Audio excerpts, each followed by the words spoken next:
What if a 2,500-year-old dream didn't just predict the rise and fall of empires, but the final verdict on all of human history?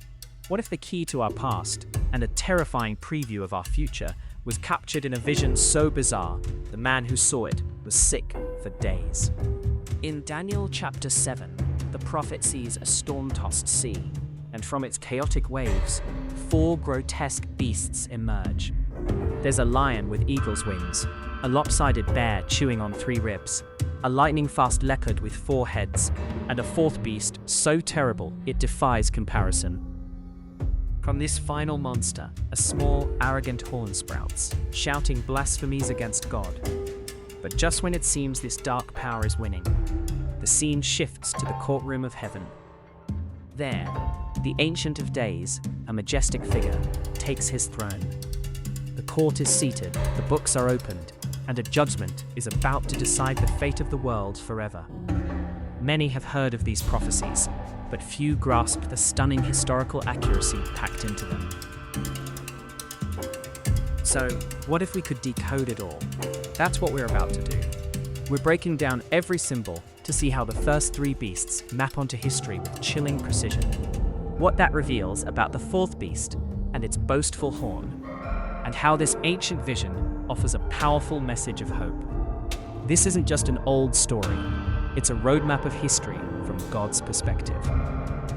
The text says this happened in the first year of Belshazzar, king of Babylon, which places the vision around 553 BC. By now, Daniel is an old man who has spent his life as a captive statesman in Babylon. He saw its golden age under King Nebuchadnezzar, but that age was fading.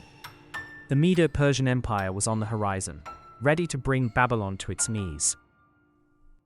This vision is also unique because it's Daniel's vision. He spent his life interpreting other people's dreams, most famously King Nebuchadnezzar's dream of a giant statue in chapter 2. That statue also predicted 4 world empires. So why a second vision? It's about perspective. In chapter 2, we see these empires from a human viewpoint, a monument to human power. But here, God reveals what the same empires look like from heaven's perspective. They aren't a magnificent statue. They're ferocious, predatory beasts crawling out of a chaotic sea. This is God's commentary on human history apart from him. It's brutal and monstrous. The vision begins with the 4 winds of heaven churning up the great sea. In the Bible, the sea often represents the chaotic masses of Gentile nations. God is stirring events into motion, and out of this divinely orchestrated chaos, the 4 great beasts are about to emerge. The first monster appears in verse 4. The first was like a lion, and it had eagle's wings. I watched till its wings were torn off, and it was lifted from the ground so that it stood on 2 feet like a human being, and the mind of a human was given to it. A lion symbolizes strength, and an eagle symbolizes speed, making the winged lion a perfect symbol for the Neo-Babylonian Empire. This beast is overwhelmingly understood to be Babylon. Archaeologists have even found winged lions guarding the Ishtar Gate in the city's ruins. Babylon was the master of its world, powerful and swift. But then its wings are torn off. It's forced to stand like a man, and it's given a human mind. This directly recalls an event from Daniel chapter 4, King Nebuchadnezzar's humbling. Puffed up with pride, the king loses his sanity and lives like an animal until he acknowledges God's authority. His soaring conquest is stopped, his wings are plucked, and he is made to stand on 2 feet. Not as a proud beast, but as a humbled man. This detail locks the beast's identity to Babylon, showing God watches not just empires, but the hearts of kings. The next beast shifts from majesty to brute force. Daniel 7 verse 5 says, "And there before me was a second beast, which looked like a bear. It was raised up on one of its sides, and it had 3 ribs in its mouth between its teeth. It was told, 'Arise, devour much flesh.' A lion is majestic, a bear is raw, crushing power. This is the Medo-Persian Empire, which conquered Babylon." The prophecy gives 3 verifiable details. First, the bear is raised up on one of its sides. The Medo-Persian Empire was a dual alliance, but over time, the Persians under Cyrus the Great became far more powerful, making the empire lopsided. Second, it has 3 ribs in its mouth. These represent the 3 significant conquests that cemented the empire: Lydia, Babylon, and Egypt, all consumed by the Medo-Persian bear. Third, the command, "Arise, devour much flesh," captures the insatiable, expansionist drive of the empire. Medo-Persia's history of constant campaigns fulfills this prophecy to the letter. After the bear, history hits the accelerator. The next beast is about breathtaking speed. Daniel 7, verse 6. After that, I looked, and there before me was another beast, one that looked like a leopard. And on its back it had 4 wings like those of a bird. This beast had 4 heads, and it was given authority to rule. This beast is widely agreed to be Alexander the Great's Greek Empire. A leopard is known for its incredible speed, perfectly capturing Alexander's lightning-fast military campaigns. The beast also has 4 wings. If the lion's 2 wings meant speed, 4 wings means supernatural velocity, an apt description for Alexander's unparalleled conquest.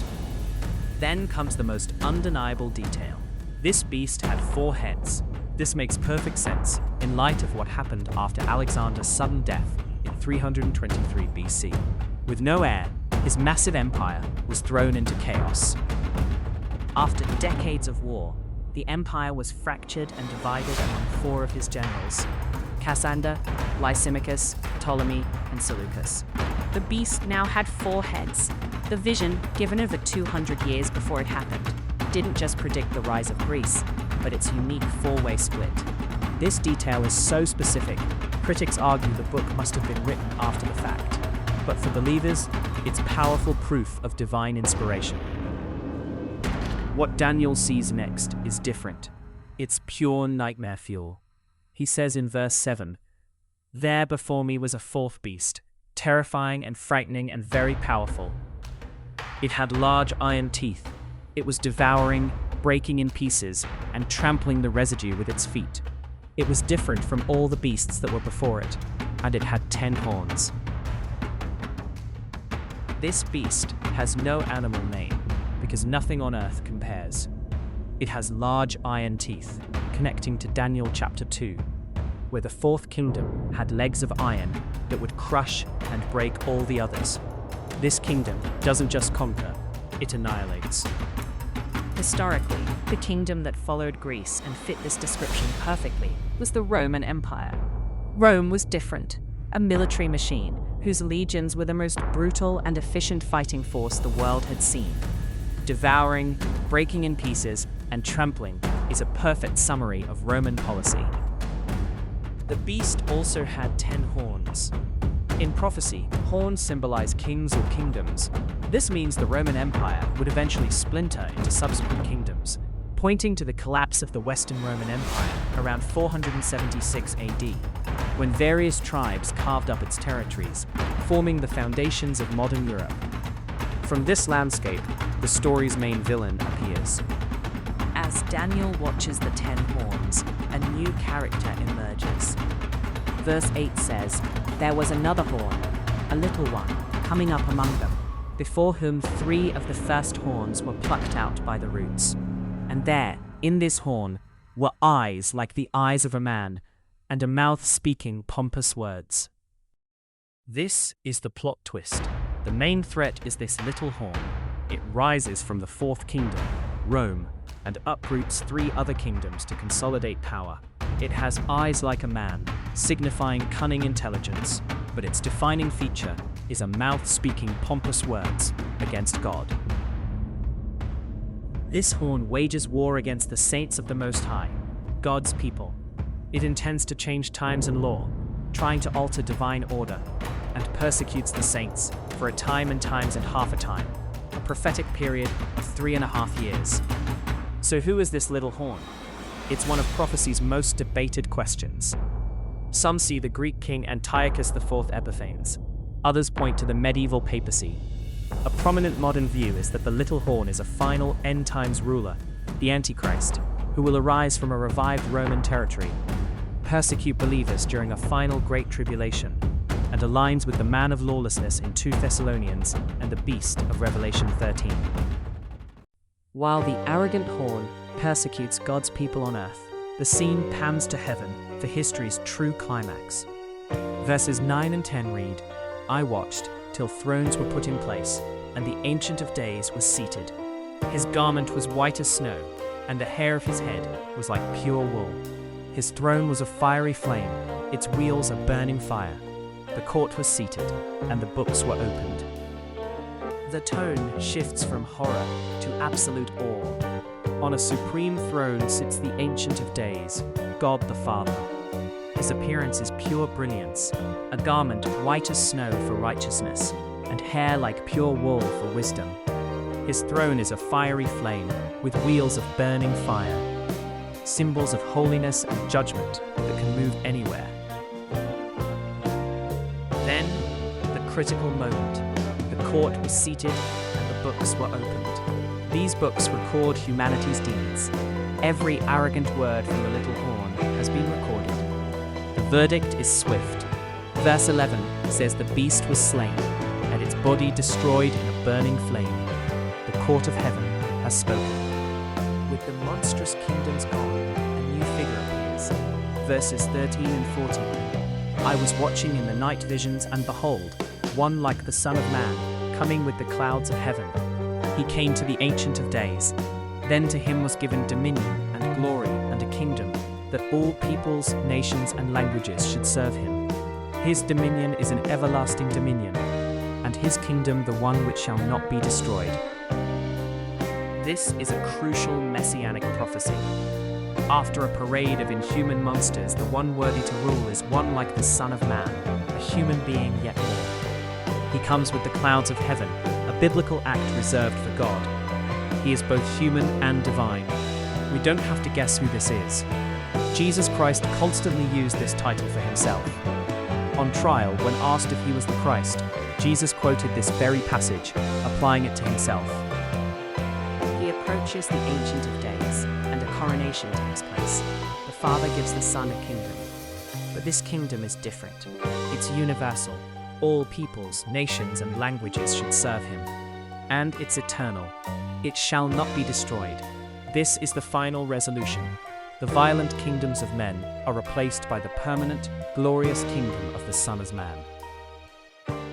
So, what's the big picture? Daniel 7 is a profound statement about history, power, and God's ultimate control.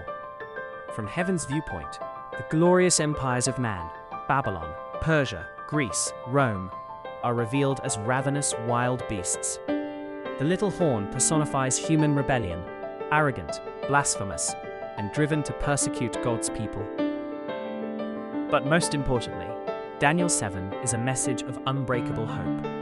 It declares that no matter how terrifying the beast, or how boastful the horn, their time is limited. The final word doesn't belong to the empires of earth. It belongs to the court of heaven. History isn't a meaningless cycle. It is heading toward a final, decisive conclusion.